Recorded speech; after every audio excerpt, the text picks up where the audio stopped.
Hi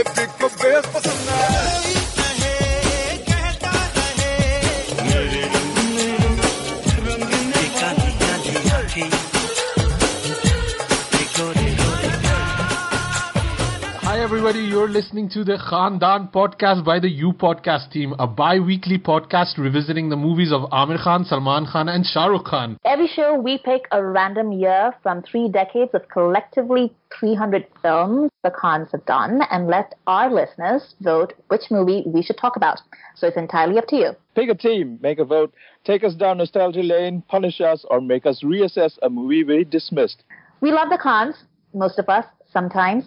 And we would love for you all to be part of our Khandaan, because when it comes to the Khans in Bollywood, nothing else really matters. Okay, hi guys, we're back with the craziness. Hope everybody is doing well. We're continuing our tradition of bringing on people that are much smarter than us. So we have Raja Sen, WRITER, on the podcast today. Hi Raja. Hi Asim. Good to have you on, man. Good to be here. I've been listening to the podcast, and it's you guys seem to have quite a bit of fun. So I'm hoping I can match your pace. I was just chatting to Raja on the separate thread and like putting some makhan on him and telling how long have I been reading his words. How long have you been writing, Raja? Like close to 15 years now, man. Wow, that's insane. I'm an old man. The other day, one of these younger filmmakers, someone whose film I really liked last year, in fact. This guy who made a film called Mukti Bhavan. Yeah. He came up to me and he said, your review means so much to me because I've been reading you since I was in school. Yeah. And I was like, okay, now I'm old. Ouch. Yeah. I is Hotel Salvation, isn't it? Yeah. He's such a nice guy. I met him last year when he was doing his premiere at London Film Festival. Right. Really nice guy, yeah. And a really nice film. I thought it was very assured for the first time. Yeah, definitely. Amrita, how's things in the balcony? So far, everything's chill. Yeah. And Sujoy, you've been playing Spider-Man. Yeah, pretty much. That's been my life since the last 2 days, yeah. How far are you in the game already? Can you give us like quick thoughts? Because I know it's kind of like people might be interested in this. I'm very interested. Yeah, what's interesting is like it's and talk about Spider-Man. Spider-Man Khandaan podcast. Spider Khan. So it's an open world game, but it's got a pretty much straightforward linear storyline, and you've got a lot of freedom about web slinging throughout New York City and stuff. But it's also got this really interesting Peter Parker storyline, and you get to explore that nerdy side of him as well. So that it balances between action and Arkham Asylum kind of combat versus his Peter Parker boy genius. Nice. So it's really interesting. I've played around 3 hours so far, and I've played 2 boss battles, and it's getting there. In learning all the moves, it's really, really interesting. I really like it, and it looks amazing. It's almost next gen visuals. It's out there. I think it's going to be possibly the game of the year. Oh wow! Yeah, I've been reading good reviews about it, and jaldi khatam karo, then I can borrow it from you. Okay. Amrita, do you game actually? I actually don't even know. No, I don't. No, I thought you would be too cool for that. It's really not that. It's just that I spend all my time reading and I don't have time for it. I spend my time reading. Kajol wearing glasses. Not like you nerds. There's like finite number of hours in a day. Like I can't work, read, watch all these movies, do the podcast, and play video games. Like have a heart. Okay. This is when Shahrukh drops in and says, "Oh, isme to knocker killer tha na." Kajol is the killer, guys. Kajol is the killer. Oh yeah. Yeah. I saw Akshay Kumar is doing toilet ads. I didn't just about.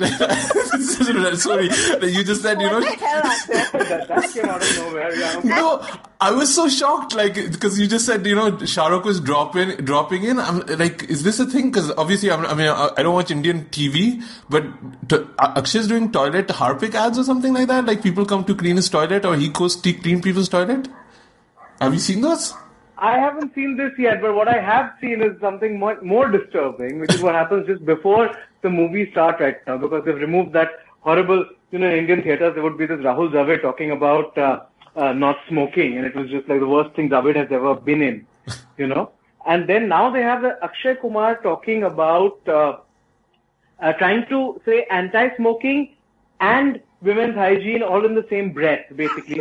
He accosts a man outside, smoking somewhere, and tells him that, he should, how much he spends on a cigarette, and for that he could get 2 sanitary napkins, and it's all very Wait. strange. How are women smoking in India?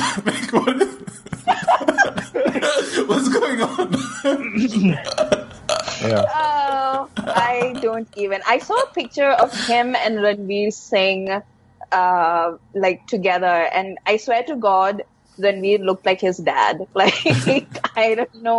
I don't know what kind of baby blood Akshay's bathing in, but he looks good. Yeah, he looks good. And somebody was saying today, they're waiting for the movie to come out where Akshay Kumar single-handedly defeats Section 377 and legalizes homosexuality. Like that movie's coming soon.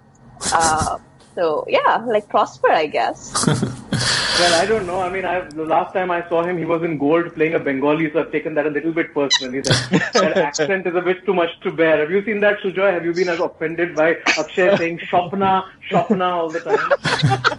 I think that's the exact same point Sujoy raised. Yeah. I haven't seen Gold yet, but I'll probably watch it when it drops on Amazon Prime or something. But right. Yeah. Mm.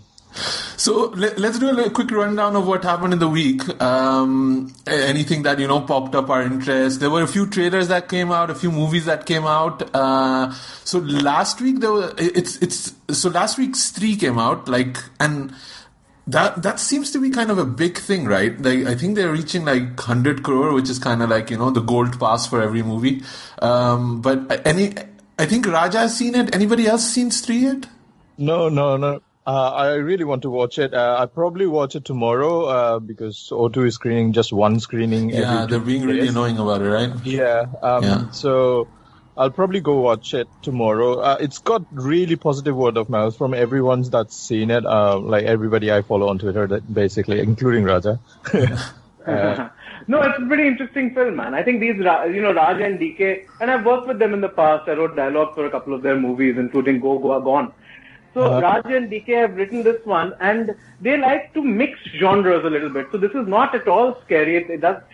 Marketing is very horror comedy. It's not horror at all, but it does get that idea of it's trying to be spooky and it's trying to be kind of clever, kind of subversive but not as much. I felt that was a bit of a lip service there, but at least it's mixing genres and it's got some very good actors getting to have a good time.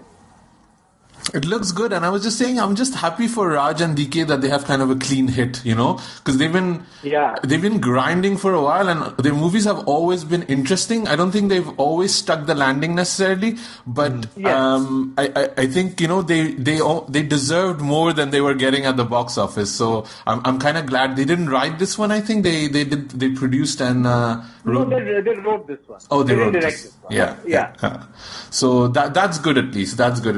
Yeah, for sure. Because making money is always a good thing for movies. However else, artistic endeavor always, comes second maybe sometimes. Go ahead.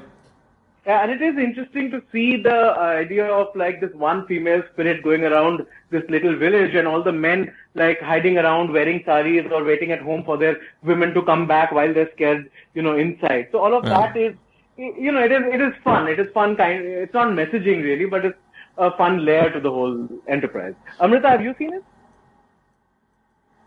No, I haven't, but I plan to, sometime this following week, I think. Yeah. Because it looked like the kind of movie that I would watch on the streaming platform, but then everybody just lost their minds over it, over my timeline. And I was like, okay, I guess I have to go see it in the theater then. Yeah. You know? Like word of mouth really does work on me. So, yeah. So, yeah, I think I'll see it. What's annoying is like Yamla Pagla Diwana is having like 5 screenings a day at cinema. Does it really? It's not playing in theaters in Bombay at all. Like there are 4 screenings of Yamla Pagla Diwana, whatever number it is. I think this is the 3rd film or the 4th film. I saw Anupama Chopra review it, and she looked like she was about to cry. She was just like, I can't remember exactly what she said, but it was hilarious. She was just like, I've literally grown older, like watching this film. And usually she's honest when she doesn't like something, but she's never like this way. Like, you know, this was like disappointed mom. Like it was just another level. It was hilarious, but yeah, no, I guess they're going to keep grinding these out till like Dharmendra is nearly dead, and they're going to do a Weekend at Bernie's kind of thing with it. Oh my god! It's just sad, you know. It's just sad. I mean, Anupama wrote a great book on Sholay back in the day, and now she's watching Dharmendra and these things. So it is. You can understand where her anguish is coming from. I know. Like, they do have, like, I do have a lot of goodwill for Dharmendra, but there's just so far, like, you know, you just can't take it any further than a certain point, you know? Absolutely, yeah. But, you know, if they're still making money, they seem to have, like, this audience in Punjab, right, that goes to these movies. I don't know, like, I don't know if this one is making money at all, actually, but yeah, the last few of them, there is a Sunny Deol audience, you know, which is still kind of loyal, which is still sticking by him because of all the border and Gadar and the 2.5 kilo ka haath. Yeah. So that's happening, but I don't think Dharmendra's had any. Like the last thing Dharmendra was good in was actually Johnny Gaddar, you know, like, which was oh fun yeah, that was more than 10 years. Yeah. Oh yeah. So speaking of Johnny Gaddar, the new trailer for the Sri Ram Raghavan movie came out, right? Is it Andhadhun? How do you even pronounce it? Andhadhun. Yeah. I saw that's a clever name because it's about a blind piano player, so it's a fun name. Yeah.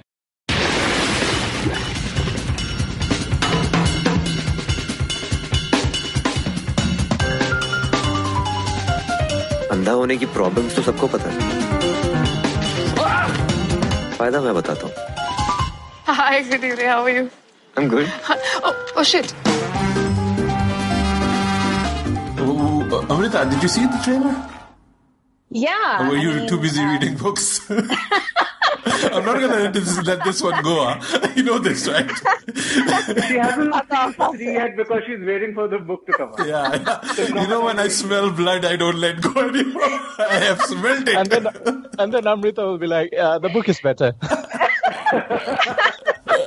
But the book always is better. Yeah, I did watch the trailer, Asim, and it was fun. Like, but they kind of give the game away because it literally says, you know, like, produced by the people that got you, like, Kahani and Special 26, and you are just like, oh, I see, there's like a pattern, like, you know, so. Though I feel with Sriram, there's a bit of subterfuge with his trailers, you know, he kind of does make you swerve one way, make you expect a kind of film, and then delivers some kind of a twist in the way the film is, and you realize that this was taken completely out of context and all of that. So I think there will be some play there. Yeah. I hope I'm so. hoping anyway, yeah. Yeah. Because right now, because I thought it was like hinting that he's not really blind. Am I wrong? It does hint at that, but I think that will be the most obvious way to go down. So I don't think that, perhaps, but, you know. I think it's also, it's maybe also that Desi thing where we don't believe it, like we'll slap a mute person like Bull, you know, like that kind of thing, like Awaz Nahi De Rahi, you slap like a deaf person, like I don't know, we just don't believe it, like I don't know what it is with us. But honestly, I would go to the theater and watch Tabu in pretty much anything because Absolutely, yeah. That is that shot when the door opens and she's whatever doing pedicure or something. That's what really got me.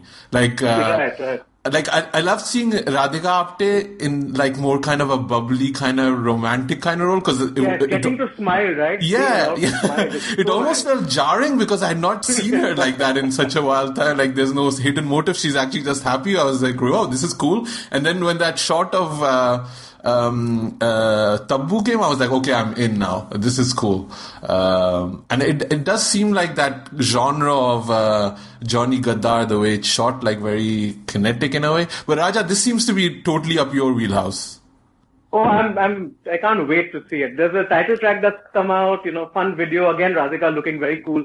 But again, like we're saying, this could be part of the subversion. We might go in expecting happy Radhika and get back to like Ghoul territory, You never know. Yeah, Radhika probably like climbed in and made Ayushmann blind as a kid or something. It's her fault. That kind of. Sujoy, did you see it? What were your quick thoughts on it? I think there's going to be a lot of fun watching this movie. It's going to be something we don't expect. I think Sriram Raghavan always has some trick up its sleeve that we won't be able to figure out. Yeah. Did you like that part when Radhika jumped off the building and swung from one building to the other with a web? What? I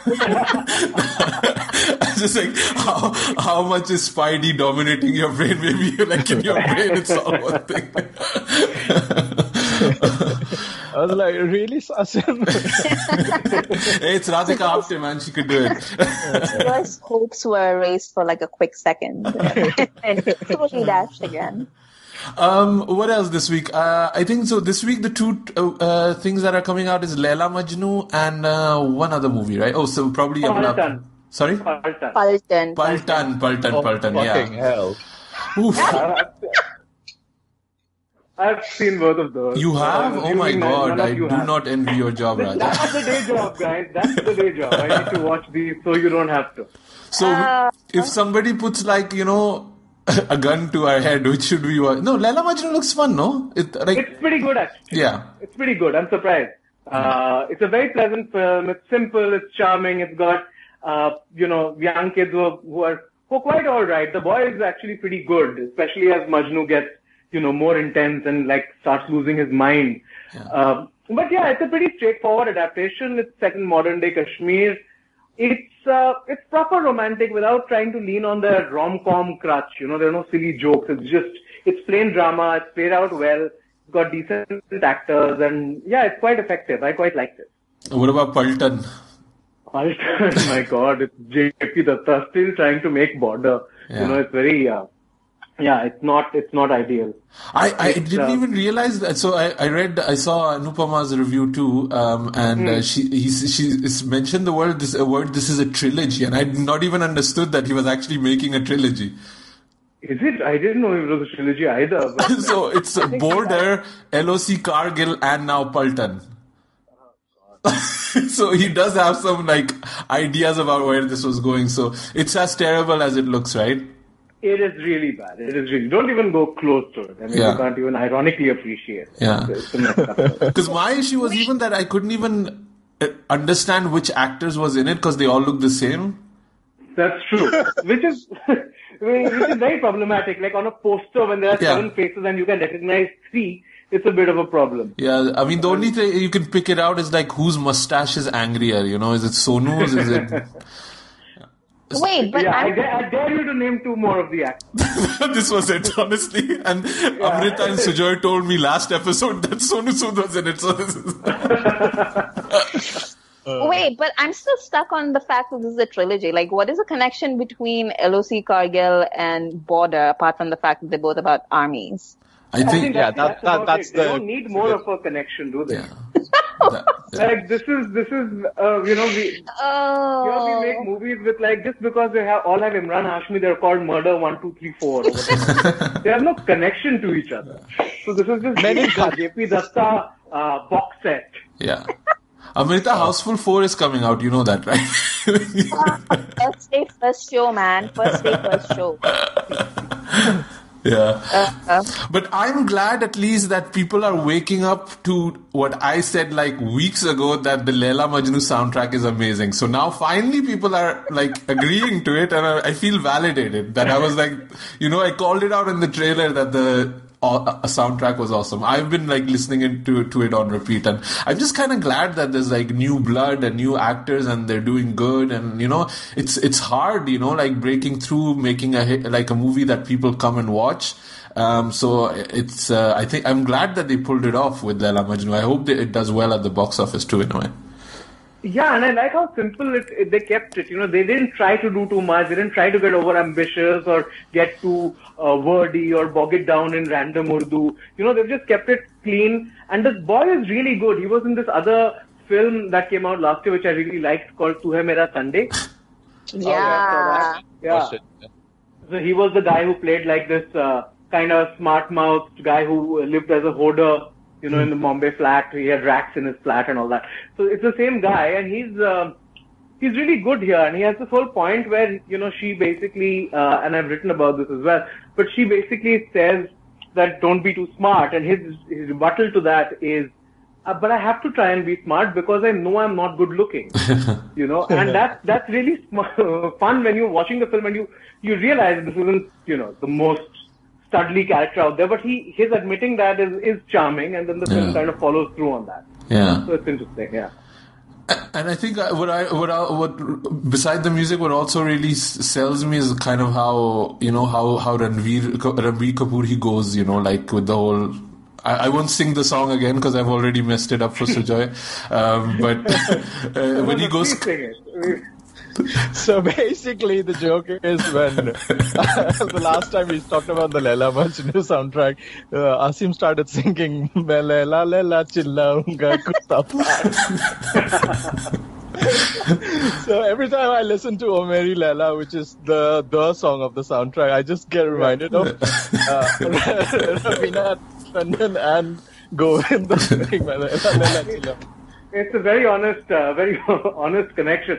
I had that in the film. At some point, the girl tells some guy that if she basically threatens him and says, "Agar maine court mein tumse kapde nahi phatwaye, to mera naam Laila nahi." And obviously, the song immediately comes to mind.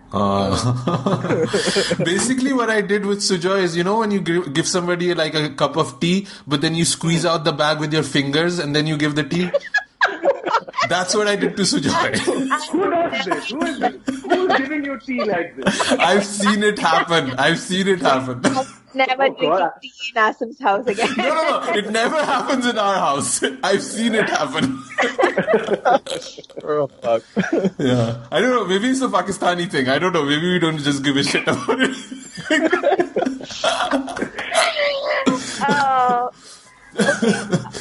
Okay.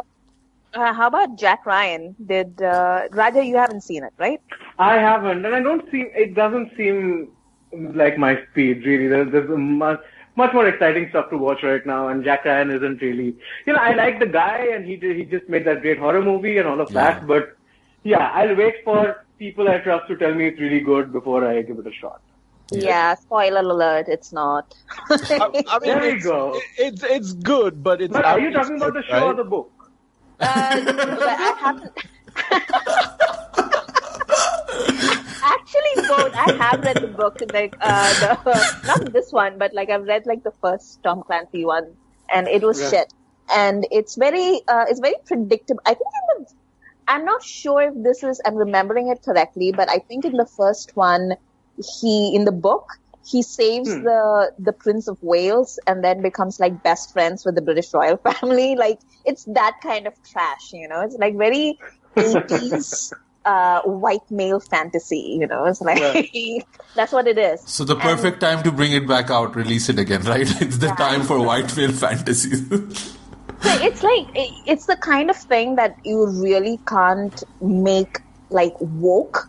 Like it's just it's not the kind of material that can be adapted like that. And the thing with 2018, especially on a streaming platform, is that you are sort of like pushed to be a bit more woke than you were before. Like, within your comfort zone, but like as much as possible. And because at least slightly more relevant, yeah. I guess. Yeah. So, like, I saw, like, a bunch of people who saw this movie and then, I mean, this show, and at least in the first few episodes, and they were, like, sort of blown away by the fact that it seemed to sort of delve into the interior of the brown characters who are, like, obviously terrorists. But then the thing is, like, because it comes from a place where that kind of feeling is not authentic, they can't actually commit to actually seeing these people as real people because they need to basically, in the end, conform to the demands of the narrative, which is that, they're like evil brown terrorists. So, like, it doesn't matter how much you try, and like in the beginning episodes, like as the show goes on, it basically just devolves into the same thing. So you're like, well, what were you trying to do in the beginning anyway? Yeah. So that's what basically happens to it. And then also, like, it's like I wanted it to be more fun than it was. Like, I thought it would be like because I enjoy a good espionage, action thriller kind of a thing. And I like John Krasinski. Like, I really like him, and I think he's cute, and I wanted to watch him. And then, okay, fine, so I got to see his butt, so win. But I feel like the other 8 hours of it was just like, no thanks. Yeah, that's a lot. I'm impressed that you stuck it through. Yeah, I think you're explaining it much more better than I would because it just made me angry. For the first 4 episodes, I was just raging against it, and I just put my phone away because I knew this was going to be like this long ass tweet thread from me, which would be complaining about America and about politics and how they can treat people like this and place of Arab women and minority women and the portrayal of them. So it was going to be a whole rant. But I think what they try a few things to kind of, show a different side of it. But I think it's much better when it goes into that Michael Bay chasing the bad guy and shooting him down in the street territory. So that's kind of the last 2 episodes, and that kind of worked for me. But the first moments, it does add a little bit of nuance to it, but it just, like you said, reinforces the same stereotypes. Pretty much all the women are mistreated or are raped or assassinated or pushed into these situations where they don't want to be. Even when the husband is sleeping with his wife, she's crying tears of I don't know what. But then because it's an Arab woman, you also see much more of her body than you see of any other woman in the show, which again felt kind of degrading. I felt the way it was shot with it. Also because clearly it was a body double. Like it was so jarring because it doesn't even seem like it was the same actress probably. So, it really annoyed a lot of me. But I think it's probably also not speaking to us. It's speaking to probably like a very middle American kind of audience, and maybe they will get something out of it. But it's pretty much like Homeland and 24, where you think these Muslims are bad, you'll get 30 seconds of maybe these Muslims aren't bad, and then no, they are bad. Good thing we tortured them. It's that kind of show. It's like, we are the white people here to save your world. Yeah. So Asim and I and other people, we have a WhatsApp group, and we have had explicit discussions about this in more graphic ways than we can tell here. But it's a terrible show. Yeah. It's that Frankie Boyle joke I always bring up, like America will make they'll make a movie about how killing your people in the country made them sad. It's that kind of thing. So let's move to our main review. So again, we're doing our guests pick. So Raja, we have you on. So which movie did you pick and why? I picked Dil Se. It's my absolute favorite Shahrukh performance. It's a film that I find quite underrated. I enjoy it every time I watch it. I find something to admire. I feel Mani Ratnam is kind at the, not at the height of his craft, but pretty close up there. It's a beautiful film. It has the best soundtrack of the last 20 years. So Dil Se it is. How many times have you watched Dil Se? I don't know, maybe 4 over the years. Yeah. 4 or 5, 4 times maybe, like the whole film. Okay, if it's on TV, I'll watch a little bit for sure. Yeah. No, I mean, it's I wanted to ask that because, as a writer, you watch a lot of movies. So if you want to watch, a movie multiple times, and it's kind of, it's kind of a mark of how good it is, I would say. Amrita, do you remember when you watched Dil Se the first time? Yes, I do. Came out like what, mid-90s? So 9 years. Yeah, I think I saw it in the theater. Yeah, I'm pretty sure I saw it in the theater. I haven't watched it in the years since it came out. But I remember when it first came out, opinions were like very mixed. Like, it was a prestige project at that time, you know, like Mani Ratnam was just coming off like Roja and Bombay and everything, and this was his first like proper Hindi film. Isn't that right, Raja? Yeah, absolutely. And Shahrukh was, of course, like on the rise at that point. And it was, you know, like Raja says, like in hindsight, like when I was watching it again, this really is one of the best performances that Shahrukh has ever given. Like, he's very, I think we've said this before, Asim, that, you know, like he's a actor who needs to work at controlling his craft because he can just explode because he has like so much personality in that little body. So like, I think Mani Ratnam was like really able to sort of guide him, like, you know, sort of like contain him almost into like his performance. And that was like very apparent, like just today, just watching it and, you know, the 20 years that have passed and like how we've seen him become Shahrukh Khan as he is today. So that and all was like really interesting. But I remember how the reception was like so mixed when it came out, because it was just like, oh, like Shahrukh is like playing this, he was like the sweetheart of the nation, and then suddenly he was in love with a terrorist, and, you know, it ends with them blowing themselves up, spoiler alert. And it was just very puzzling for a lot of people because they were just like, wait, where's the happy ending? So I think I remember that when it came out.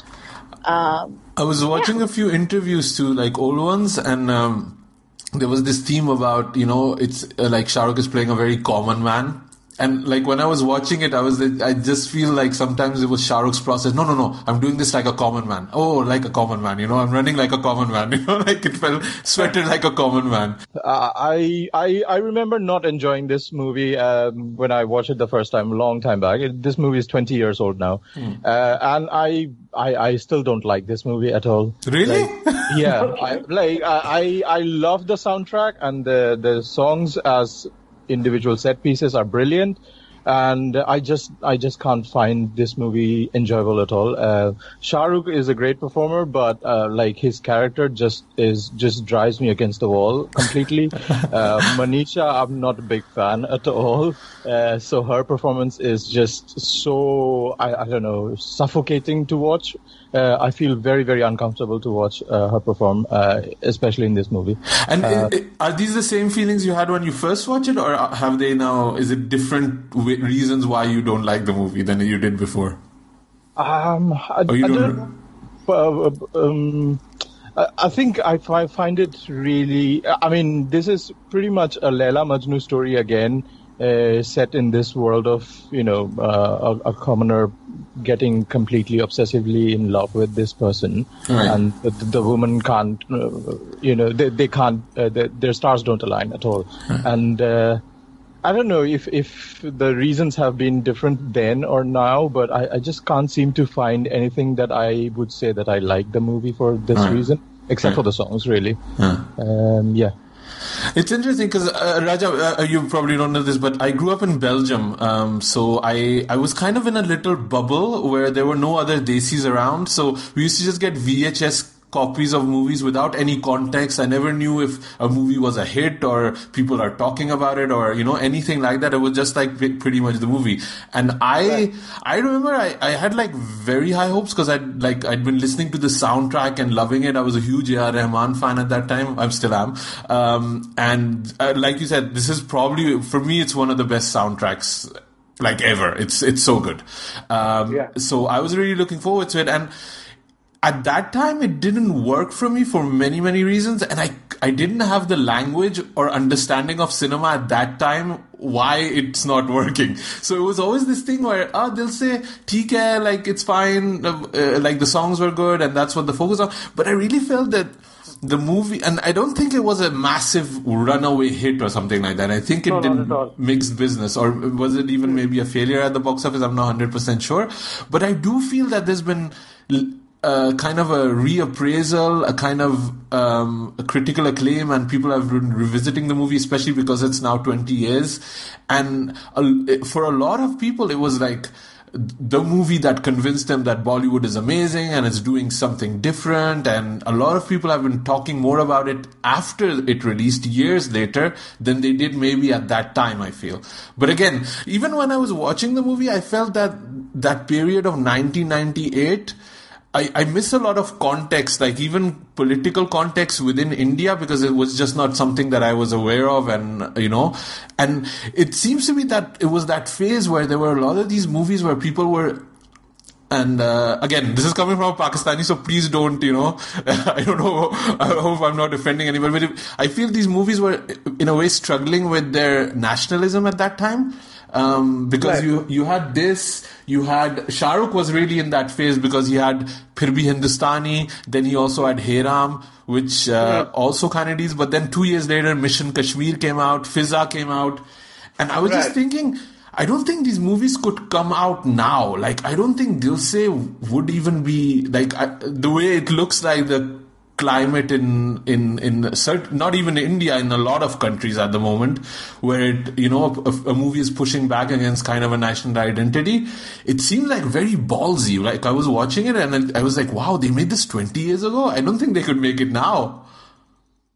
Yeah, I think a whole bunch, and you're right about all these movies kind of coming together. It was like, I think, just after 50 years of independence, which was 97, there was a spate of nationalism which was kind of almost reactionary to the, the Gadar kind of movie. They were trying to be slightly, they were trying to face up to this identity of nationalism and what it means and what independence means. And, there are some great sequences in Dil Se about it, like when when he goes to meet the Naxal leader and the Naxal leader tells him that you think that English news is the only news there is, or the Hindi news is the only news there is, in fact.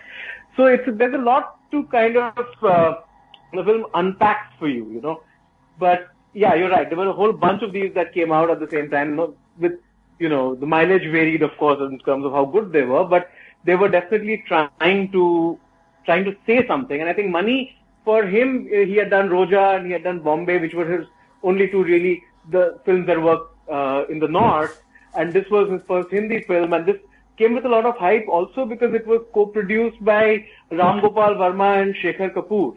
Yeah, that blew me away when I saw that. I was like, what? These guys... The three of them had made a company together, right? They had made a company together and they decided we will all make each other's films. And then in the middle of this, they fought so much that they never made anything else again. And, there are three gigantic egos, right? I mean, they're fascinating people to meet and talk to, but there are three absolutely gigantic egos. So, Mani, much more self-effacing than the other two, but yeah, I can't imagine that partnership, lasting longer than it did. So yeah, the hype was great, and the film did not do well at the box office. It was a pretty lukewarm film. It didn't really work. People wanted to see a happy, explosive film with great visuals, and they were a different kind of explosive film. And Shahrukh was, I think Shahrukh, they just wanted a big blockbuster. They wanted a happy ending, as Amrita said. And the lack of the happy ending really disturbed a lot of people. They just could not deal with it then, But if you look at something like Heather from a couple of years ago, which has a similar end in terms of the explosion scene with Tabu, it seems to be working now. I think the audiences could deal with it now, critics could deal with it now, but back then it was just like, did they not find an ending? Have we missed a reel? Like, what just happened? So there was an abruptness that a lot of people could not deal with, which I think in hindsight they're kind of, they can reconcile themselves with. It's interesting about Shahrukh because I was going through his IMDb because I always like to see which phase they were in, and this was a kind of a experimental bad phase for Shahrukh. It seems like he had Koirala, Duplicate, right? Dil Se, then he had Badshah, Phir Bhi Dil Hai Hindustani, Hey Ram, Josh. So I feel like Dil Se is way better than any of those movies, though. Oh, definitely. That's what I really like Badshah. That's a conversation for a different time. But don't go dissing Badshah. No, I'm not dissing. I'm just saying that, and I've had the ire of Badshah fans before on me. So apparently, you guys have a secret club where you meet up with, with strange handshakes. Yeah, and like silver things on your chest and like capes on. Isn't that the Badshah show? I'm just glad we're not doing a video chat right now. Yeah. So, but I just mean at the box office, at the box office, I would say this is probably the only phase where Shahrukh wasn't clicking with the audiences that much. And I don't know, I always felt that this is the movies Shahrukh wants to make and people just don't accept him to make those movies. And now he's just embraced, okay, I'm just there for the people. Or he did maybe a couple of years ago. Maybe he's doing a bit more what he wants to do. But this seems to be like a phase where not much was working except for the really big ones like, Kuch Kuch Hota Hai, Kabhi Khushi Gum and that kind of stuff. So, and also this was the first time I liked Shahrukh's hair, by the way. Okay. So, I mean, for what it's worth, though, I think Koirala might have been a big hit. Yeah, I think it was. It's an atrocious film, but I think it did really well. Oh, did it? Okay. Yeah. Okay. I thought it flopped badly. So, let's talk a bit about Mani Ratnam. So, I mean, like Mani Ratnam, he's a filmmaker that people tell me that he's a great filmmaker. Right. And I accept that, but I don't, the greatness doesn't connect with me necessarily. And when I say that, people always say, but you should watch his South Indian movies. So this is where I stand with Mani Ratnam. So where do you guys kind of like see him? Is he one of the greatest filmmakers in India? Is that true? I think he's a great storyteller when it comes to, romantic drama. He's amazing at that. And he's made some very, very good films in the past, Mona Ragam, Nayakan, Talapati. So he's a very interesting filmmaker with a lot of range. And there's a kind of odd ballsiness about him. I feel he's lost his relevance in recent times when he tries to make films with younger people while not knowing how younger people behave. So I think he's out of touch there. But he is a pretty amazing filmmaker. Like you'll see him doing things visually and in terms of characters and drama and the growth they have.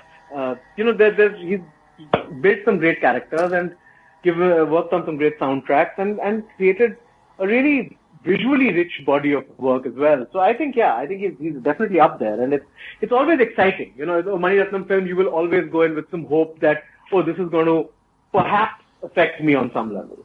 Right. So you don't think, I felt like this one, like Mani had a good idea how young people talk, honka bonka bonks and all that. This is all terminology we use, right? I think he did. I think Tigmanshu Dhulia wrote the dialogue for Dil Se, and I think it's some of the best work he's done, better than the films he makes now.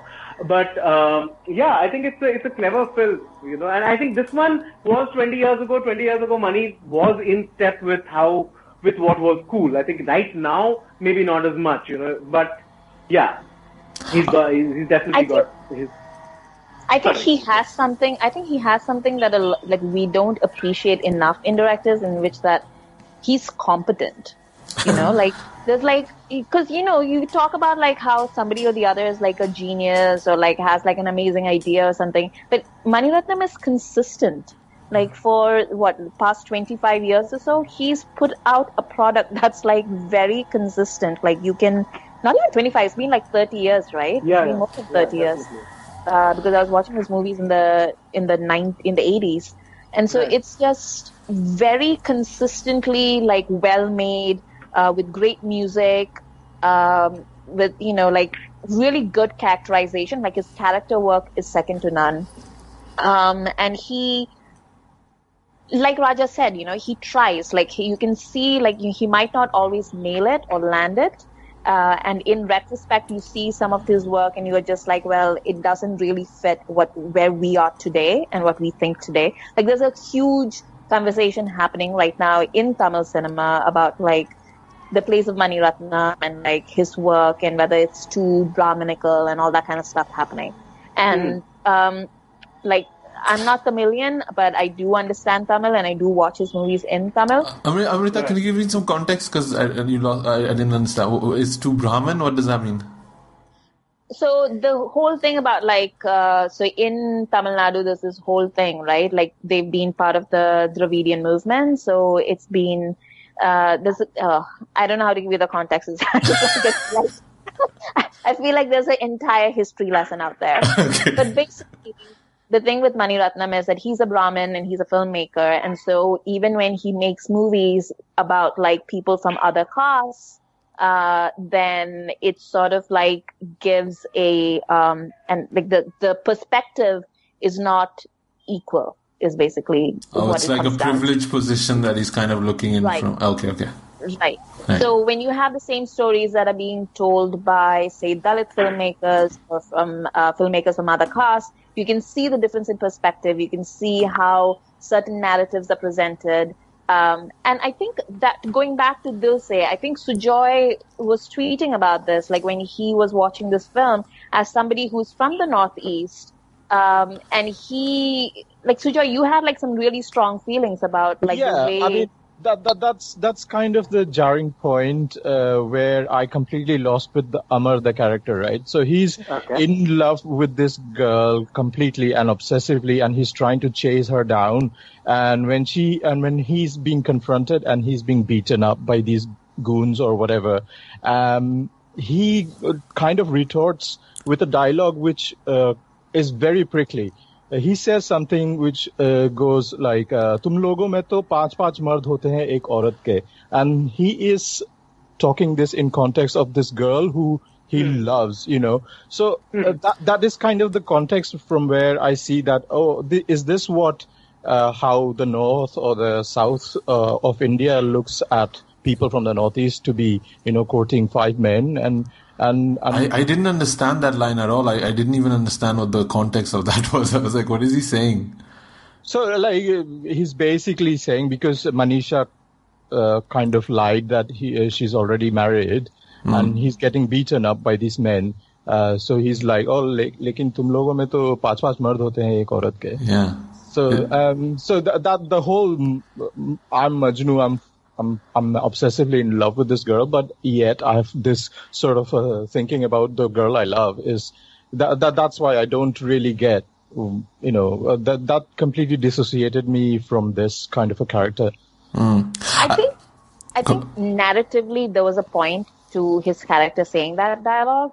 I mean, it's vile, obviously, because it's not just that she's the woman that he loves, Sujoy. It's also that she's a rape victim, right? Like that's the whole thing, that she was like gang raped as part of the oppression of those people in the Northeast by the army, and which is something that this movie, by the way, like that was my big problem with this movie, in which that they really sort of glossed over the violence of what has been perpetrated on these people, you know? It was just sort of like Manisha sort of like talks about it roundaboutly, and then you see that she's being traumatized, even like she's suffering from trauma even all these years later. Also, the incident that triggered this, where the reaction when Shahrukh gets to learn about Manisha's incident, or not completely, but the first time that she gets triggered, is basically happening when Shahrukh himself is very physically assaulting. Yeah. Exactly. That's what sets her off, of course. But, so, like... I mean, why and how can a person who is supposedly in love with a woman, you know, go to that length of physical, you know, mistreating somebody like that? So I think, like, narratively, like, that was the point of, like, Aman being that person, where it's a very common thing in, like, when you see, like, a romantic hero in Hindi cinema, particularly, and actually in Indian cinema, because I've seen this in, like, multiple cinemas, I think, in India, where it's a very aggressive kind of courting. And we've talked about this in context with Shahrukh as well. And I think, you know, BuzzFeed, for example, keeps talking about this all the time, where it's a very aggressive sort of physical kind of courting. And narratively speaking, like, this is like a very interesting point for me to watch him do what he would do in like other romantic films with Manisha, And then to see how like Manisha's character reacts and how like the idea that like, like just because a girl is like pretty and you fall in love with her doesn't mean that she doesn't have a history of her own and that she doesn't bring baggage of her own into the situation. And you might not know what that baggage is when you mouth off like an asshole. So, I think this really made like Aman a less likable character, which I think is what this movie needed him to be, because otherwise it would have been like Ram and like, like Surpanaka and like you're just getting together or something. So it also feels like a play on Shah Rukh's obsessive lover character. Like, this is what he does, right? This is what he's been doing, but putting him kind of in a real world situation. But I do feel that Manisha was... I think they want to put the reveal later on, and they have these ideas, we want to reveal this later on, just before the interval, that she's a terrorist. And we also reveal her trauma much, much later in the movie. But I almost feel that because of that, they sketch out Preity Zinta's character better. You have a better sense of who Preity is than you understand Manisha is. And I'll be honest, I didn't even remember the scene of all the horrors that happened to her. Like, it almost just seemed so quick. Like, there was a movie that came out, and like, typical me to praise a movie that nobody talks about, but it was from the Bhatt clan, Dhoka, by Pooja Bhatt. I have not seen this. This movie, it deals with a lot of the same things, but you get a sense of what happens to Tulip Joshi much better, and it just it rocked me. Like, it was so effective, and I still think about it. And it has a lot of these same themes, that the guy is married to a girl and it turns out she was a terrorist, and then he goes back to figure out what happened, and then he understands the horror she's been through. So very kind of similar to Dil Se, and nobody talked about this movie because, again, it's the Bhatts and they had a model that was the hero and stuff like that. So that's like typical their zone, but it worked like from a point of view explaining the horror these women go through. It did a better, Pooja Bhatt did a better job for me than Mani Ratnam did in Dil Se, which is kind of a shame. No, but I think that's an interesting point, because, and Mani's been accused of this, I think in the past, is that he can be too aesthetic on a certain level, which distances you from feeling that perhaps the pain of Manisha Koirala, so that trauma, the trauma scene, there are long tracking shots, the music is great, the way it's shot is quite, it's not as, it could have perhaps been more brutal if it was a more bare bones filmmaking approach to it, as opposed to in keeping with Mani's completely.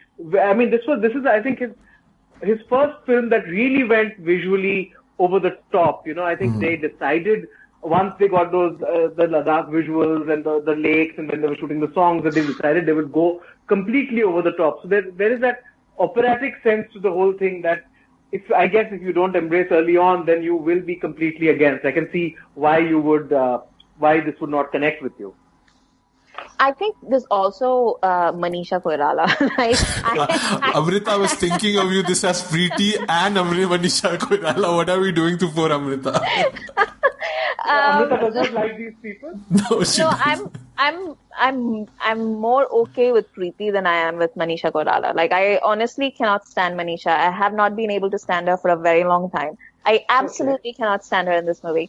So for me, like that definitely affects you, because like if you can't connect with like the rape victim, then this whole thing becomes a little bit difficult.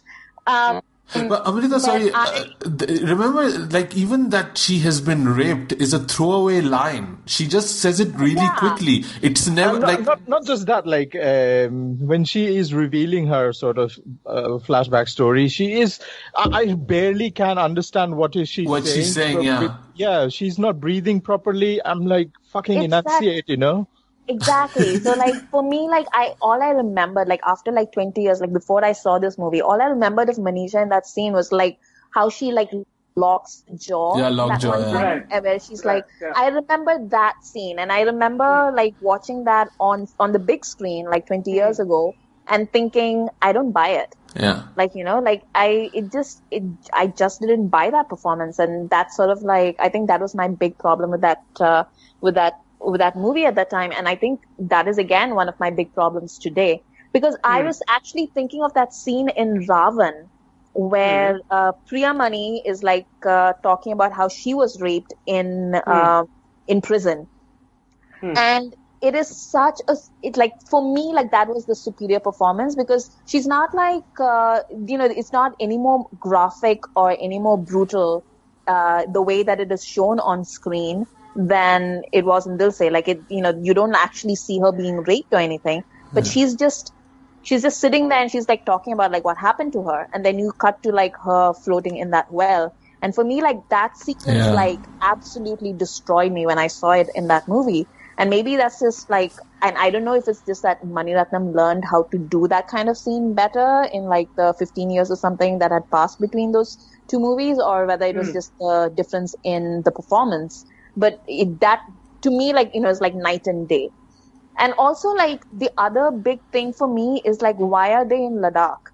Like, I watched the movie again and I was just like, why are they in Ladakh though? Like, they're from the Northeast. Why didn't they just go to the Northeast and shoot this? Just better visuals, isn't it? Yeah. Yeah.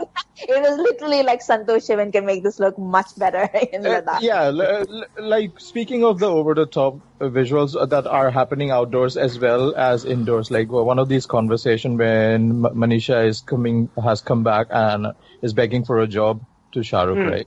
And they are having this conversation in the corridor of the radio station, and the door keeps opening and closing, and the lights kind of play some sort of a change of scenery, and they're continuing to have that conversation. So I can see, these are smart visuals that Santosh Sivan and Mani Ratnam want to incorporate in this scene so that it looks really aesthetically beautiful. But that scene just keeps going on. The door keeps opening and closing and opening and closing, and it just is visually tiring for me to like... I don't want this to happen. Like, twice was fine, but people are going and leaving. I just didn't find the reason to relate to the struggle of what these two people are going through. And that kind of totally threw me off.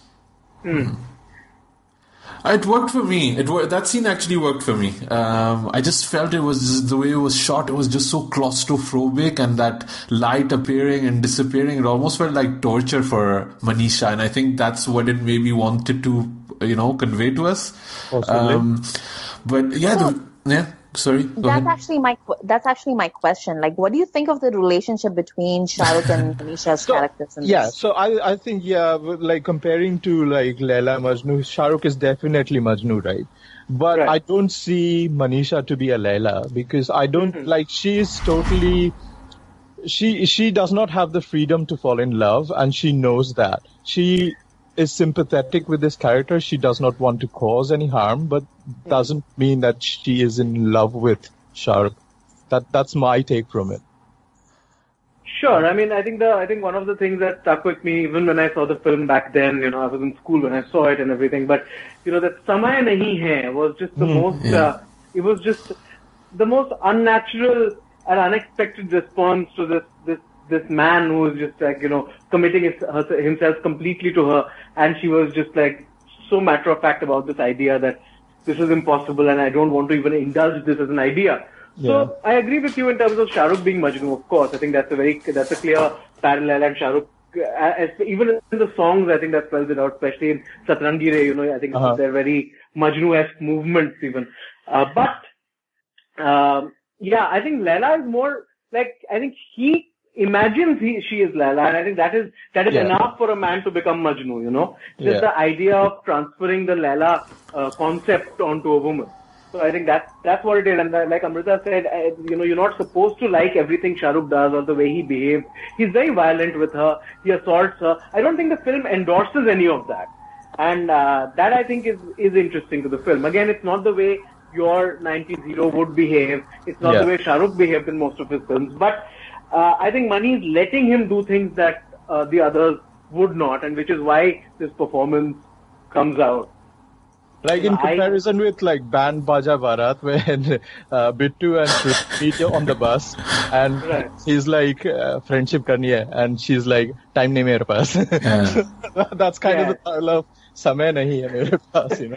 Well, yeah, pretty much there. If the film had started with that samay nahi hai line, we would be in the exact same position. Yeah. You know, with Shahrukh and Manisha setting up sangeets for rich people.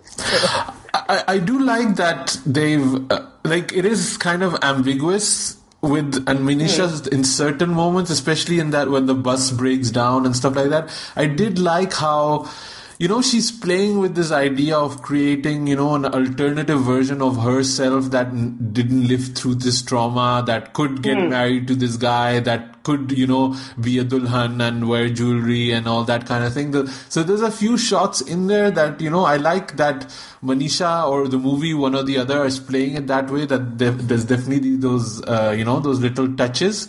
But I don't think Manisha ever loves this guy. Like like her trauma is so big. What she's been through is so horrible. Once a person is broken, he cannot function in those just live on love. So I kind of like that idea about it. Yeah, I think she's fond of him. She's definitely fond of him, and she feels bad for what she's doing to him. But it doesn't stop her, and at no point is she questioning what she's doing enough. You know? Yeah. So I think she slips up, which is as close as she gets to questioning what she's doing. Yeah. But she's fond. She's not romantically reciprocating Shahrukh at all. Yeah, and I mean, how many times can a woman rebuff a guy, right? Like, I think any technique that a girl has, she tries on him. I'm married, I don't have time, I don't want to do it, I have, you know, I'm busy with this, you know, she tries everything. I don't like you, leave me alone. Like, there's nothing she can do. She has him beat up twice or 3 times, and he just keeps coming back. And I think it's definitely there, you know, because we've been trained to, you know, Shahrukh will not give up on his love, you know, that's, you know, he will not. And we want to root for that. But it does make us wonder, like, I think this movie is that point where, like, Shahrukh, just move on, you know, like, you have Preity, she looks great, she has dimples, you know. That was also, I think, a big part of why the film didn't work with a lot of young people. They were like, but this Preity Zinta girl, hang on. Yeah. This girl is really interesting. Why did he even go back to this? Yeah. The girl who's coming back. I think for me, one of the reasons that Dil Se is so exciting as a Shahrukh film is because it gives us, like, you actually visibly on screen see a few different kinds of Shahrukh Khan, you know. First, you have the common man who's working in All India Radio. He's not a RJ with a fun FM channel. He's an All India Radio executive, you know, wearing a shirt and trousers. And that's very much the Mani Ratnam kind of, you know, executive hero. And he's relatable, but he finds himself, you know, overtaken by an impulse. And that's the first kind of Shahrukh. And then that segues into this obsessive stalker Shahrukh. Yeah. Which is basically riffing on the sharpest tool in his blockbuster arsenal at that point of time. People had seen it.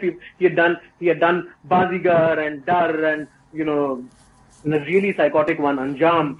And so he's that Shahrukh then. Because in the beginning, he does, if you remember, have that moment of admitting when he's talking about her on the radio that, you know, this is the world's shortest love story. I saw this girl. And he was okay with that till he sees her again, and then all hell breaks loose. So there's that. Then there's this very interesting shift for me, at least in the third act, is when, you know, out of Deshbhakti and desperation, he just becomes like almost an Amitabh kind of infuriated young man. He just completely, when he's fighting, when he's going into those lanes and fighting those people and you know, shouting as he's punching people, it's a kind of physicality that Shahrukh films didn't really have. You know, it's a very old school, I won't say Diwar exactly, but it's around that era of Bachchan. A bit Pat Agnipat kind of thing, it felt. Yeah, there's a lot. I mean, it's very nostrils flaring. It's a very different sur than the other parts of the film, you know. And I think that was it was a fun move, like, for me to watch. Even then, I was like, oh, this guy suddenly he's behaving like an Amitabh would, which was you know, propelling him towards the end. So there were those three basic types that I think the film was playing with. Yeah. And the other interesting thing was the whole how he was with Preity Zinta, because, that great scene where she asked him if he's a virgin and he chokes on his hamburger is kind of showing him as the older generation. Like, he's kind of out of touch, and he's like, charmingly bewildered by the way this girl is, and the way this girl is, so open and so direct. And it's showing that Shahrukh Khan is not the cool crowd anymore. Shahrukh is kind of like, come watch Uncle Shahrukh. I think this is the movie that's doing that even more than Kuch Kuch Hota Hai, where he had a daughter and all of that. This is much more about Shahrukh not quite getting it. Yeah. And I think the whole film is about Shahrukh not quite getting it. He never gets what Manisha says. And that's interesting to me. It's interesting that his conflicts are so different. Yeah. So, we mentioned a little bit Preity. This was kind of a big breakout role. I don't know if, I think maybe... So it was her first film. Yeah, it was her first film, right? And I remember the effect of Preity Zinta on me as like a young boy. Like it was like, who is this woman? Like, she's, and I think she's kind of playing like a symbol for maybe new India, after 50 years, right. This is new India. And wow, man, like she brings life, because I do feel the movie drags a little bit, because it's so long. A lot of these things that happen, like the lockjaw, Manisha's lockjaw, or like I'll go away, like that, I'll blow, I'll disappear. They don't hit because the reveal of it is so, like after the interval at the end of the movie. And when things get dragging, I think Preity just infuses life for me. And it was that thing where she was like talkative, charming, funny, dimples, sweet, but then she also had Jia Jale. And you were like, what is this? Like, this is blowing my mind. Amrita, I hear the snickering, you didn't have the same reaction. So. And now we know what Asim masturbated to in the night. Tissues everywhere. happy, some sad.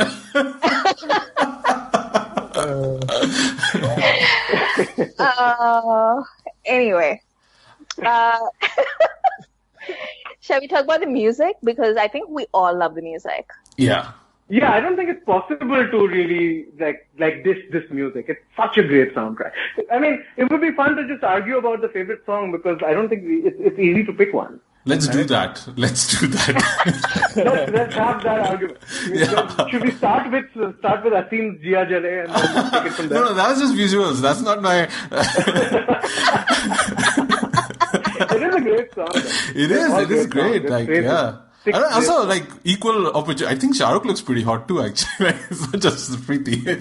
So, I don't know what I was masturbating to. It was a confusing time, people. No, my favorite is actually Ajnabi, because I'm that kind of loser guy. It's a gorgeous song, and I love the way it's used on that, like, as the song he's playing on the radio, with those little makeshift sound effects and clinking glass. I mean, there is a certain old worldness to it. It's a beautiful song. Yeah. Was All India Radio playing on FM? Because the sound quality on those radios look amazing, Yeah. I did find that Shahrukh was playing a radio journalist like a paparazzi sometimes, because this is the journalist he usually kind of comes in contact with, so he's like just being super paparazzi. I don't know if radio journalists behave that way, but then he has his own Foley effects, and like he's doing this whole one-man act. Radio play, yeah. I think it's more like he's in a station where he doesn't have to do much, so he's kind of playing with the time slot instead of being too supervised. He's not in Delhi. He's not, in the middle of some prime time thing. He's just kind of rolling with it. I think it's more improvised than him actually having his own Foley. But I guess he knows how to do that kind of stuff. Like this was actually the first film, I think, where I bought Shahrukh as the character. As opposed to, Shahrukh being Shahrukh and doing something and doing the whole, the stammer and all of that. And clearly he has an audience, because wherever you go in India, people are listening to his show, apparently. So, favorite songs, man. Sujoy, what's your favorite song? Satrangire. Satrangi? It was kind of uncool to like Chaya Chaya when I was growing up, right? Oh, really? Because everybody, it was like, this is like the summer of '69 of Dil Se. It's the obvious song, right? Yeah, it's the obvious song, but it's fucking catchy and it's amazing. It is. Such a good everything. song. That beat gets you, man. That beats, and the second verse when it comes on with Chaya Chaya is like the song really suddenly picks up from out of nowhere. It's amazing. But Satrangi Re, man, it's just so sexy. It's like not just visuals, right? You like the Razai Mein Ladai? Amrita, don't.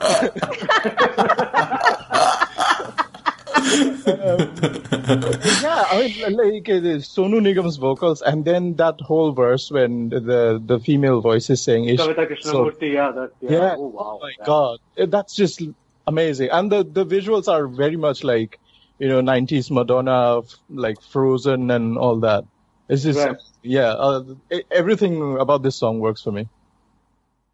I like Dil Se. I like the title track. It's the first time we got to hear A.R. Rahman sing. Mm-hmm. And it was unique and interesting. It was so unique, yeah. And, he was, it was really, he seemed so propelled by what he was saying. The verses were great. The visuals again was very music video. Like it could have been out of anything. But the song really works. Like, the hooks are so good and the lines are terrific. I think it has some of the best writing. Satrangi Re as well. It's right up there. Yeah. Like rewatching it, because a lot of times you end up watching it on YouTube, a song, and it's not the same as in the movie always. And it made me think how much it was like Michael Jackson's Heal the World. You have they even have that moment where they're wearing white t-shirt on white shirt open, which is very like black and white, and they're doing like that step dance. And so it was like very like armies running and Fauji's and all that. It was very like Heal the World kind of thing going on, or Earth Song, one of those two. But Shahrukh dancing with the kids and stuff. Yeah. But it's just that, like, I remember it's like, you have always those shots that are seared into your brain. Is that where he wipes the fire away on that? Yeah. And the slow motion of the leaves exploding. Yeah. Like, I clearly remember when before Dil Se released, there was this massive marketing campaign going on all channels, MTV, Channel V, and all these stuff, right? So I clearly remember this visual very vividly of the eye of Manisha Koirala in really slow motion, and the soundtrack of Dil Se playing, and it was like A.R. Rahman and Gulzar coming together, like that was a big thing, right? Yeah. So my personal theory is that this was basically the first time that Rahman actually understood that lyrics are important, because until then, like, it obviously in Tamil it was different because both Mani Ratnam and he had like greater control, I guess, over the lyrics. But like when it was like dubbed into Hindi, it was just basically nonsense, like most PK Mishra with Humse Muqabla. Like how many of those did we listen to? So I think like here, this is where he like really started respecting the fact that you could have like amazing poetry to his music as in Tamil. And it's just a special album. Like like Raja said, it's pretty much the best album of the past 20 years, I think. So having to choose one is like really hard, especially because like every single one of them holds up visually as well as musically. Like when you watch Chaya Chaya today, it doesn't look like it was a movie, like a song that was shot 20 years ago. It looks fresh. Like you could release that today and then people would be like, wow, that's a bop. And like Asim, you were saying like, like Malaika also looks exactly the same today. It's insane. It's insane. I was like shocked she looks exactly and even that bomber jacket Shahrukh is wearing, I was looking for bomber jackets like last week. Like, I would have bought the same one. So yeah, like everything about it is like super fresh, and that's Santosh Heaven, and also, yeah, so my favorite would probably be Ae Ajnabi because it's just, a beautiful song. And it's Gulzar at his best, it's Rahman at his best, it's everybody at their best. But, yeah, like I would listen to every single song on that album. You know what was kind of messed up for me though for a moment? Like, I was like, so when is Kehna Hi Kya coming? I was like, hoping Kehna Hi Kya was gonna be there because I just had this idea of, Manisha in white, and I was like, wait, shit, that's the other movie. Now I have to watch Bombay. So what's annoying is, right, because like Venus have the rights to the soundtrack and all that. So their YouTube channel has the worst remasters of this movie. They recently released the HD print of Chaya Chaya and I think the title track maybe, or Jia Jale. But the rest are still like stuck in 2001 480p, just terrible print. And the Netflix remaster looks amazing in comparison, which, did you guys watch it on Netflix or somewhere else? No, Netflix. Yeah, it's like night and day, right? It's so crisp and amazing. I thought it was kind of heavy on the green tint though, but still, it looks amazing though. I realized watching it on Netflix that I'd actually never seen this movie in a good print. Because, like I said, I had a terrible VHS at that time, and that's how I saw it. And I don't think I've even rewatched the movie since. And watching it now with better understanding of what I like and what I don't like, and just kind of Santosh Sivan's visuals, I was blown away. Like you could just turn it off and watch it. It's just beautiful to look at. That was really a big thing for me. So my Dil Se story really is that, now I watch all movies as soon as they come out or just before they come out. But back then that was not a regular thing. I would not go for a Hindi film first day, first show or whatever. But that one I did because I had befriended this girl who happened to be acting in the film. Like she had a small role. She was one of Shahrukh's sisters. Oh, wow. And so I was like, let me go and see this girl's film. And then I went with a couple of friends of mine and we watched that film, and I came out completely girl forgotten and thinking about Preity Zinta. But still, that was what led me to Dil Se as early as it did. But a lot of what stays with me though are the dialogues. I mean, I think Tigmanshu wrote some amazing dialogues, and I don't know which ones, you guys remember. You just saw it, so there would be a lot. But I really like that whole sequence where they're sitting by the dunes in the dark, and he has this whole, it's almost a big bad wolf conversation where he's saying, I like you because of this and I hate you because of this. Yeah, that was really good, yeah. That whole sequence is it's just perfectly poetic. And then the fact that he wakes up to her having vanished after that. She's always trying to give him, in a way, the right end, and he's never taking it. Yeah. Yeah, no, that really worked for me, that scene, and I loved Shah Rukh's eyes, the way they were like filled with tears and frustration, and because he's like, I didn't connect with Aman that much like Sujoy, I had the same problems with him. He was like, way too over, I didn't like him. But at that moment, when he flips it around, I was like, man, Shah Rukh, you can charm the pants out of everybody, man. It's so good. Like, it's insane. What I also noticed is the dialogues that are really good are almost wasted on Manisha's delivery, unfortunately. Especially those lines where, I'll disappear and you won't hear from me. And I just feel they were written really well, but the delivery, and also because the pacing is so stretched out, they don't work as well. And that's just kind of a shame for me. Yeah, those were kind of the ones that were sticking out for me mostly. I really like the station chief.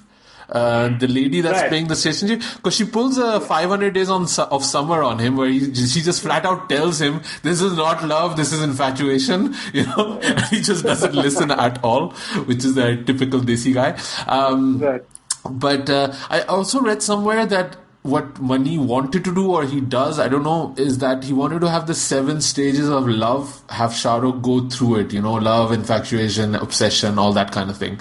So, but isn't that Satrangi Re? Satrangi Re is all of that, right? Oh, is that Satrangi Re? Yeah. Okay. I thought it was also in the movie that they were doing this. Too. That's an interesting, I never looked at the film that way, but he does definitely go through many stages of kind of subverting the Shah Rukh that we know, which including that one where she's at the household and there's a wedding going on, which is very much the DDLJ subversion, you know. And there's a lovely moment where he puts the headphones on her while they're hidden, which is again very romantic in that, if you like that 90s sort of thing, which I clearly do.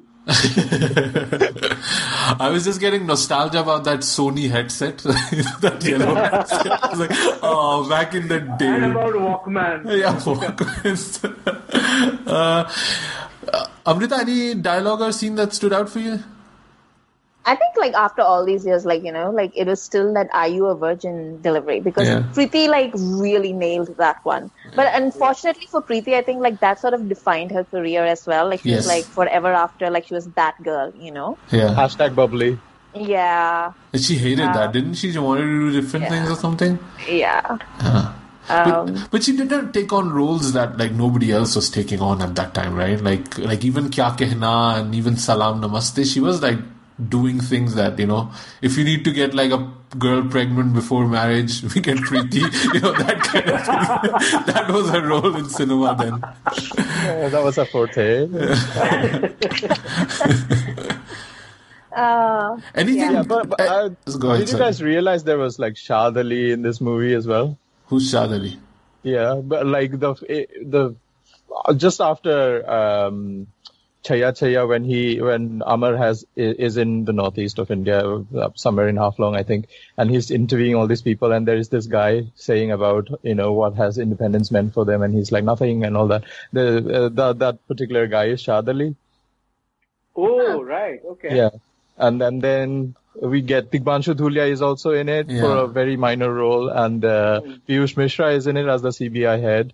Piyush Mishra has a good role, actually. The CBI head, I remember I wasn't, he was a big legend in the Delhi theatre scene, which of course I was not into. But I saw that film and I was like, who is this person? And it was genuinely one of those moments of like, you know, when you see, and now it happens now with a lot of movies, you see someone like a Rajesh Sharma in a stray role and you're just immediately drawn to them. And I think Piyush was like that. He was immediately magnetic and interesting, and, you know, he was really good in the film, I thought. And Sanjay Mishra as well. He gets beaten up in that jeep. Yeah. Sanjay Mishra is. Wait.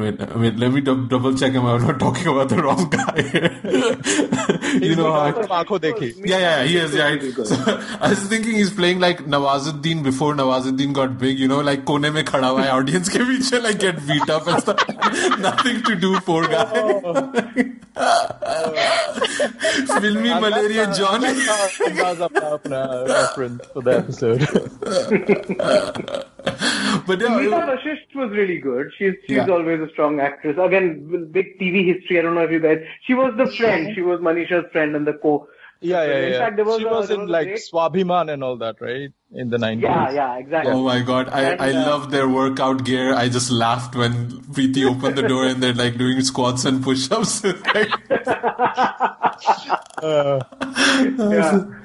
there was this. I remember this Bharadwaj Rangan interview of Mani Ratnam where he had asked him. He said that, you know, if because Meeta Vashisht was supposed to be backup, right? She was supposed to have a second bomb, and she was supposed to do it if something goes wrong with Manisha. So, like, did she go through with it? Did it finally, you know, end up the way, you know, the terrorists planned it? Is that what happened off screen, which we didn't get to see? And Mani Ratnam said, and I paraphrase, of course, but he said that if something would have happened on Republic Day, we would have heard about it. He dropped reality, basically. A lot of like good kind of supporting cast in this, right? I also like seeing Zora Sehgal as a like grandmother. I just find her like joyful whenever she was on screen. But anything that like stood out that you thought was really dumb? You know, like there were a few moments like I was like, what is going on? Like when the CBI drugs him for like, I don't know, like it felt like more like a like a fraternity hazing than CBI picking up a guy, you know? That's what annoyed me. Like they are interrogating him in the ambulance and they are drugging him at the same time. Do you want the information or not? You know? Yeah, that whole sequence was like really weird, and then they just leave him at an elevator and he just runs away. It's like, what is this? Like, are they, because they seem pretty competent. It was far too convenient, yeah. Yeah, they seem pretty competent up until that point. And I was like, what is going on here? Also, like, that whole sequence where Manisha, within 3 minutes, shows up at the wedding, rents a room in the house, gets a job, and becomes a part of the family. It's like, this seems like a bit too convenient, you know? That was kind of a bit, like, it felt a bit jarring to me how quickly that was. It was too quick. Sorry, what did you say, sir? That's how Delhi operates. Yeah. As a sole Delhi boy here, I shall take umbrage, but no. No, I think it's long. It's definitely it is a long film. I feel it's saved a lot by the visuals and by the music, and the overall craft is there. So you always have something to, pretty much admire at any given point. But yeah, it is a long film. It could have done with an edit. It could have done with a couple more drafts perhaps of writing. I just feel that the visceral romance sees it through, but yeah, it glosses over a lot of problems. I think the ending was really abrupt. It just I think that's what confused a lot of people back then, and that's what confused me too. It just went, and then suddenly it was oh yeah, all right, we're done. And I was just wait, what happened? And I think it makes sense in one way because it starts with them and it ends with them, but it just, I don't know, maybe a little post-credit scene would have been nice. I don't know. Amar will be back and all that. No, but there is the way it was done also, because the movie takes its time over everything except this explosion just happens in a snap. And my comparison with Heather was because at some point when I was talking to Vishal, and I loved Vishal Bhardwaj's Heather, and I was talking to Vishal about it, and he said that moment when they explode, he's like, if it was a more gradual thing, it would have worked. Which is why in Heather, he's like, we went 300 FPS, we went super slow motion, so that you milk that moment and you get the drama from it, as opposed to just having it over in a flash. And I think that difference, because the rest of the film is not at the in terms of the pace of the film and the graph of the film. Suddenly there is this it does seem like something happened and it's over. It is a little too abrupt, and I think I wish they would have done it a little differently. So would you recommend this film to other people? I think so, for sure. I think I would even recommend it to non-Bollywood audiences, not coming to it with a lot of Shahrukh Khan baggage, let them watch this film. It is visually so spectacular, has great music. I'd love to see what people who don't know Shahrukh Khan would think about it, And I would recommend it for sure. I feel like people were a little surprised by it when it came out, and like Asim said, on rediscovery over the years, people are kinder to it. But it still remains an underrated Shahrukh Khan film. For me, it's his top performance. Yeah, I think also even a lot of non-Indian fans are I've heard from a lot of them that this was kind of a movie that really convinced them that Bollywood is great, or a gateway to Bollywood.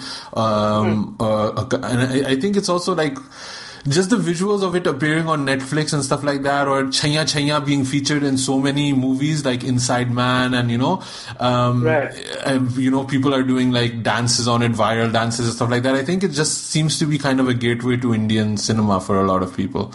I would definitely recommend it to, this stage of Asim, not the stage of Asim that watched it the first time.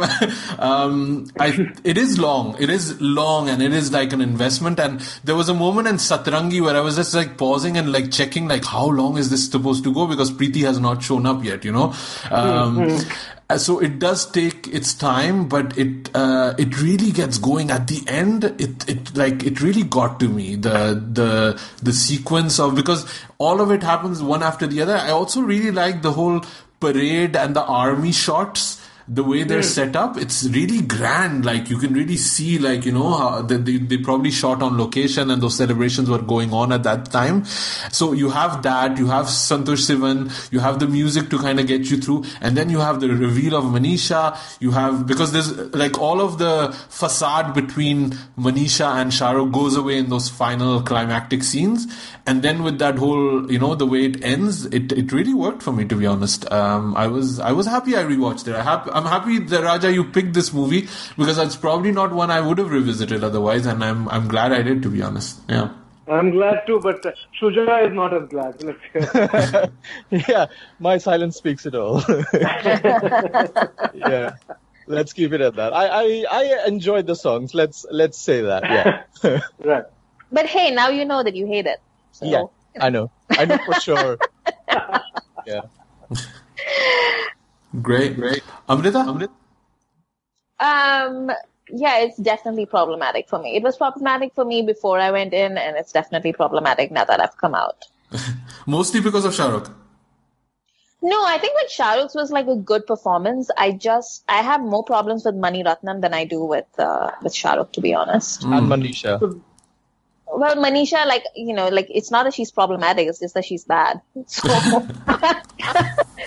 so your problem is with the politics of the film, really. Yeah, like, I don't really like the perspective, I guess. Okay. I think it tries, like, you know, it probably for its time it was like a good attempt. But then, you know, the most interesting part of it was that I saw it when it came out, and I did not realize at the time that it was about the Northeast. I honestly thought that Manisha was supposed to be a Kashmiri. And for me, that was also a bit confusing, because, again, I'm not from India, so a lot of times I was like, where are they now? What is going on here? And, like, you know, like it start there in the Northeast, and then I thought, also because they're not very clear about the religious aspects of the movie, right? That she's a Muslim. That's only at the when they figure out the name. She's Muina, right? So I don't know if there was there or not. I thought she was still from Kashmir for a long time. I like the whole geography of this movie confused me even now, to be honest. I thought she was Assamese though. She is not Muslim. Yeah, she's her name is Moina. I thought it was Muina, like Muin. No. Okay. See, clearly confused. Like, it's kind of based on the terrorist group which is in Assam called Alpha. They are all speaking Assamese when they are in the half-long section of the movie towards the beginning. Right. See, I didn't get that until like after the movie, like after I'd seen the movie the first time, like, you know, and then I heard like other people talk about it, and I was like, oh, like that's what I watched. And I feel like I was not a dumb child. Like I used to read the newspaper. Read a lot. You read a lot, exactly. I read the newspaper, you know, like I knew what Alpha was. I knew that things were fucked up in the Northeast, like, right. And if you made a movie, like, I feel like they tried their best to sort of gloss over a lot of details. And right. I think maybe they did it because they didn't want to get into trouble with the censor board. Maybe that was like, that's what they were trying to do. I don't know why they did that, but I feel like if you're going to attempt a story like this, that is talking about something that is like really terrible and really important to the state of the nation, then you have to have the balls to sort of like go all out, especially when you have the cachet and the power of a filmmaker like Mani Ratnam, who was like coasting on the goodwill of like difficult movies like, you know, Bombay and Roja, that had already talked about like very, very difficult things to discuss in India, even at that time. So I think like this was, there aren't a lot of movies about the Northeast, first of all. There are definitely not a lot of movies that talk about the kind of, like the role of the establishment and of authority in the Northeast, and how that's making life terrible for so many of our citizens and things like that. So like, I feel like this was like a really wasted opportunity, and I have serious issues with that. No, I agree with you completely in the sense that it is a shame to kind of trivialize and make this a backdrop to a romance. To basically make this a backdrop to this boy-girl story and not engage with it as much as they should. And I agree with that. It is a trivialization.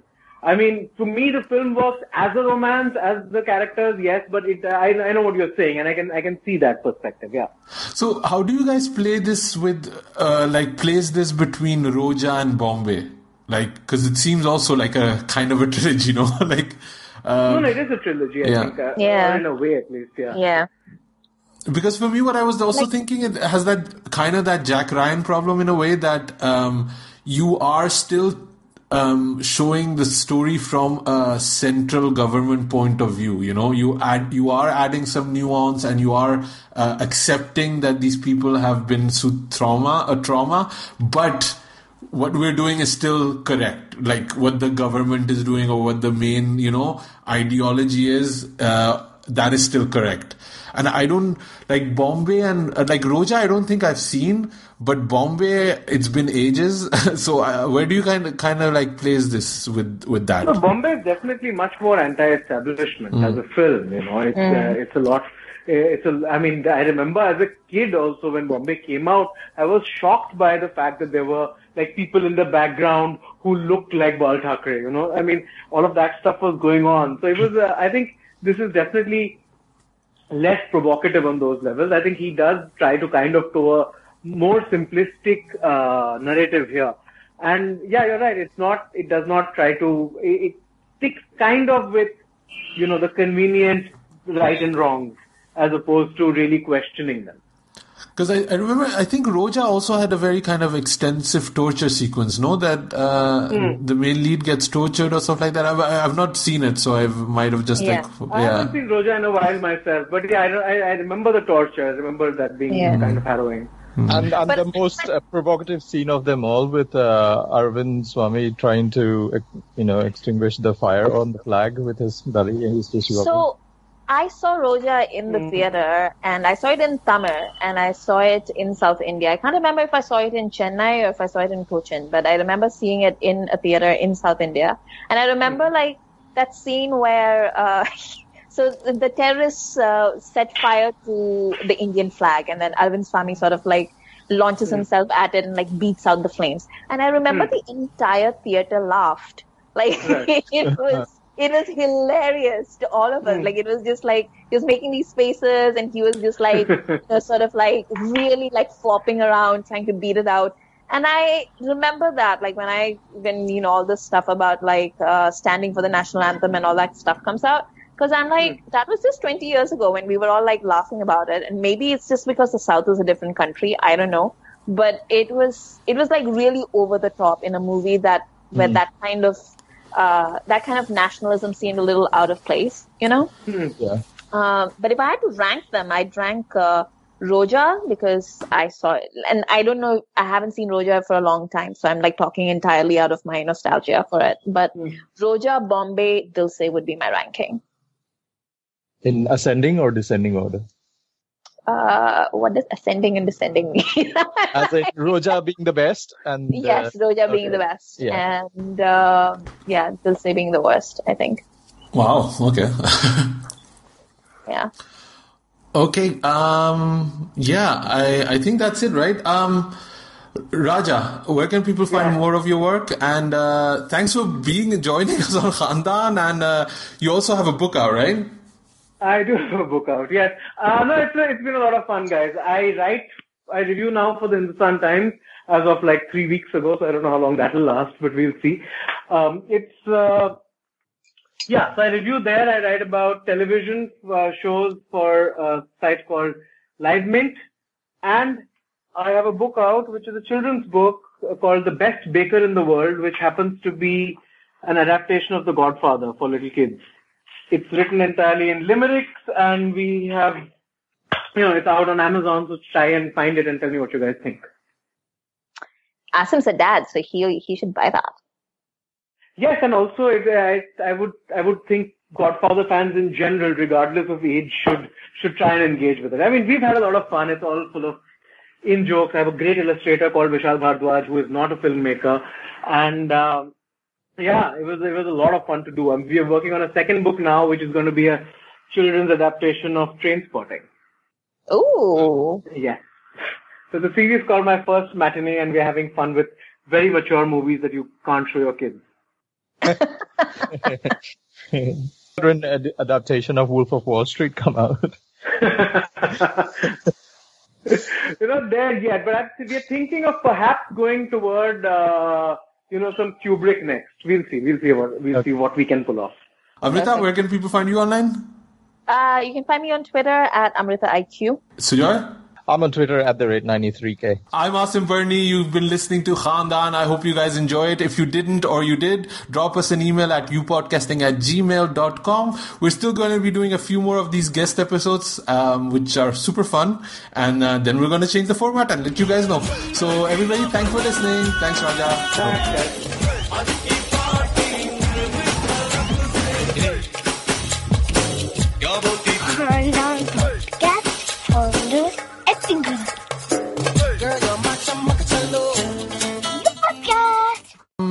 Wait. Yeah. Didn't you just write? Didn't you just write a book? I did write a children's book. Actually, plug the book. What are you doing, man? All right. I shall plug the book. It's called The Best Baker in the World. It's a children's adaptation of The Godfather. And Wait. We'll introduce you and then you plug the book. Yes. All right.